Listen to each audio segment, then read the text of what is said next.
All right, good morning, everyone. Thanks for coming out. As you know, today is the first day of hurricane season, so we've assembled a group of folks that you likely want to hear from. We have people from the Hurricane Hunters, National Oceanic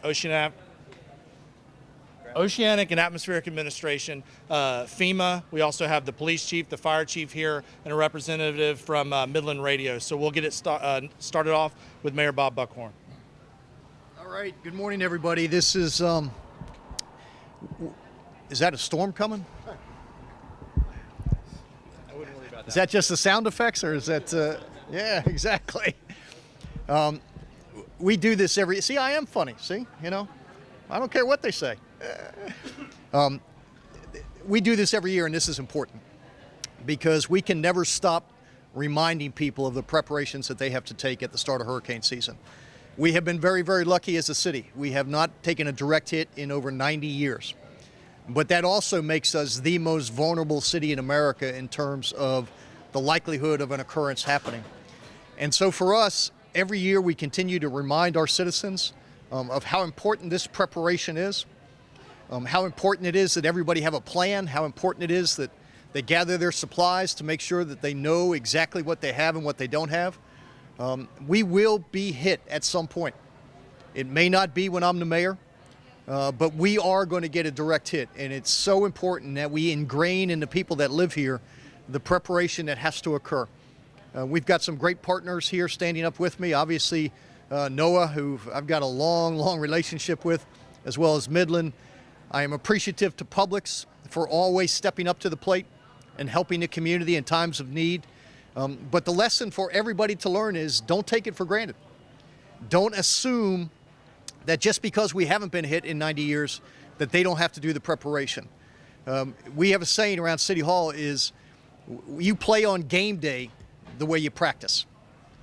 Now, this may be practice, but it's important. So everyone needs to have a plan. Sign up for Alert Tampa. This weekend is a sales tax holiday for hurricane supplies, so it's important that you come and take advantage of all of this. Just pay attention to what the locals are saying, both law enforcement and the elected officials. When we say it's time to evacuate, we're not kidding. We'd rather have you evacuate than come pick you up in a body bag. So let's pay attention. Let's get organized, get our kit together, get our plan together, get our evacuation route together, do all of the planning necessary as if this was a hurricane that was pending and looming. It's important. I can't say it enough. Pay attention to us. Do your preparation, have a plan, prepare a route, get your supplies ready, and don't assume that just because we haven't been hit in 90 years that it's not going to occur. It will occur, and we have to be ready. Who's next? Brian?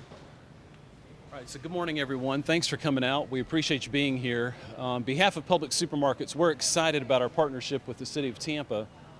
As the mayor said, it is exceptionally important for everyone in the city to be prepared when those storms come. And we're trying to do our part by making sure that we've got the proper supplies in our stores for our customers to purchase. I think the single best way that we can help give our customers a tip or a hint about getting these supplies is that many people think that if they're going to be prepared for a hurricane, that they've got to go out of their way and come to the store and shop just those items. That's actually the opposite of what you should do. Make it easy on yourself and just add an item or two from this list each time that you come into the store. Most of our customers will shop with us at least once a week. It's much easier if you come in and you grab a couple of packs of batteries, some water. On the next trip, get that hurricane radio. Do it that way. That'll make it much easier for you and your family. We want everyone in Tampa to be able to say that they are Tampa ready for the 2017 hurricane season. This time I'll turn it over to the chief. All right. Brian West. All right. Brian, thank you so much. And just like the mayor says, and Brian, I'm Chief Tom Forward, City of Tampa's Fire Chief and City of Tampa's Emergency Manager.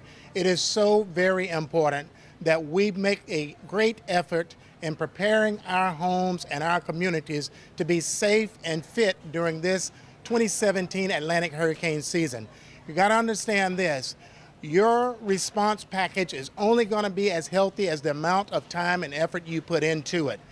Complacency does kill, so it's very important that we make the effort, build our plans, know who our neighbors are, and if we have pets as well, know that Fifi will be impacted by this incident as well in the event that you have a major hit.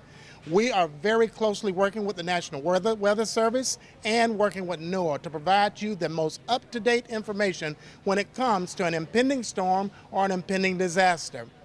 It's so very important that you adhere. When the mayor gives the order to evacuate and law enforcement rolls around and also backs that up, we do not want you being complacent or taking any other actions other than to evacuate. We've only got so much room space on the interstates and on the highways, and if you're complacent or if you're late getting out there, you're not going to get on the interstate, or you're going to put yourself up in a interstate situation where you're going to be stuck on there. So we're going to give you the notice as soon as we get it. Please adhere to that. Make certain that you keep your automobile at least a half tank of gas throughout the entire Atlantic season. From June 1st all the way through November 30th, it could be the difference in you having a safe exit or you being stalled on the road somewhere in harm's way. Again, complacency kills.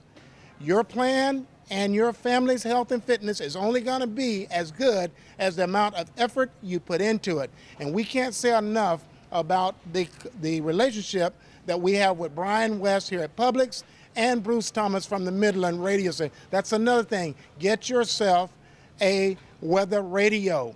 Your cell phone may not buzz or beep for you in the middle of the night. Your TV will not come on if there's a major storm. But if you've got a weather radio, when that alert comes out from the National Weather Service, it's going to wake you in the middle of the night and notify you and alert you that there is something going on. Please take care of yourself. The mayor ensures that our entire 4,000 plus city employees and getting it out to 350,000 community residents and up to twice that Monday through Friday, 8 to 5, when we swell from anywhere to 500 to 700,000 people. It's so very important that everybody gets Alert Tampa. TampaGov.net/Alert Tampa. You need to dial into that and set yourself up for that. You will get any notifications of any impending storms. We want all of you and everyone out there to have a safe 2017 Atlantic hurricane season. Thank you. Chief Ward? Morning. Eric Ward, Chief of Police, Tampa. The only thing I could add, I think they've said pretty much everything, but on a law enforcement perspective, we need to make sure the public pays attention to the alerts. It takes a huge drain. It's a huge drain on our resources when law enforcement has to come out and rescue people. So in those instances where we have barricades out and there's standing water on the roads, please do not drive through it.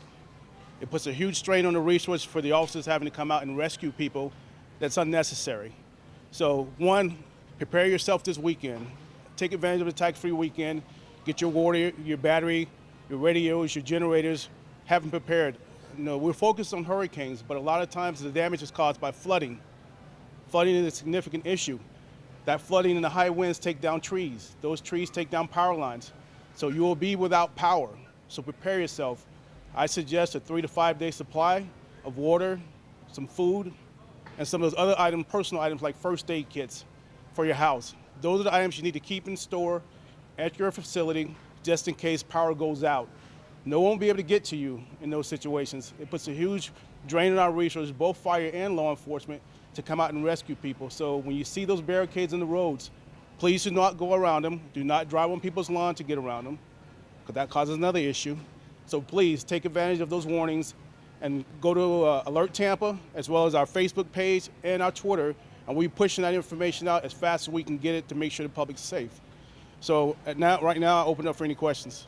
Chief, you mentioned about people not going around barricades and flooding. I know I'm not the only media person who has covered Bayshore flooding and shown photos of people who are running along Bayshore in the flooding. Are we doing a disservice, or are we showing the hazards? What is the media's responsibility in this? Well, absolutely, it's a safety hazard to the public. You know, those manhole covers pop up. And if kids are walking through that standing water and with the covers missing, there's a possibility it may fall in and end up in the bay somewhere. So when you have those instances of standing water, even if you can see the bottom, those manhole covers are rubbed, you could disappear. So please do not drive through standing water and keep the kids out of it, because we don't know what toxins are in that water that's standing. So it's very important that we push that information out to the public that standing water is not good for anyone. Would your officers arrest or ticket someone who goes around barricades and does that? Well, we try not to arrest anyone that goes around a barricade. We just need the public to use some common sense, because it puts a huge strain on us when we have to come out and rescue people, especially individuals in smaller, light vehicles. We see them floating down Bayshore. It's not safe for anyone. And when that vehicle's floating down Bayshore, it's out of control, basically. They can cause damage to the seawall, residents, and everything else in the area. We've heard so much about storm surge from forecasters. Can anyone give us a sense of what the potential storm surge, what Tampa could look like? We were trying to stress the importance of evacuations. What that surge might be like for Tampa. Let me put it to you this way, Sharon. If we take a direct hit from a Category 3 storm coming up Hillsborough Bay, you can expect downtown Tampa to be 15 to 20 feet underwater, and basically everything from Kennedy Boulevard to the bay to be completely uninhabitable. Davis Island, there's that storm again. Davis Island, Harbor Island, obviously all the low-lying areas in South Tampa would be severely impacted. Much of the damage is from the surge, not so much the wind. But I can tell you downtown Tampa would be 15 to 20 feet underwater. Does the city have flood insurance, or are you self-insured? We are self-insured. Mayor, I know flooding has been an issue in Tampa, not hurricanes, but just rain events over the past couple of summers. What is the status of our wastewater system? Yeah. I know improvements have been made incrementally.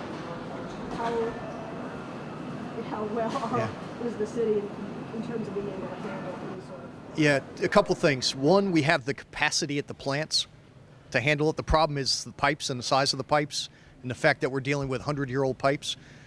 Thanks to the assessment that City Council approved each of the last 2 years, we've been going in and doing a lot of ongoing maintenance of existing facilities, cleaning out retention ponds, cleaning out ditches, doing a lot of repair to make sure that the water flows quickly to the bay. We also are in the midst of what will end up being a $270+ million enhancement of the system, which will add additional capacity. We're never going to cure the standing water issue because South Tampa particularly is a bowl, but moving that water quicker out of there is what the goal is. And I think over the next 4 to 5 years, with the expenditures that we've been able to make and will continue to make, which by the way is the first time in decades that we've been able to make a serious financial dent in that backlog of needs. I think over the next couple of years, you're going to see a significant difference in the ability to move that water out of there quicker. Yeah. All right. Thanks, everybody. Be safe.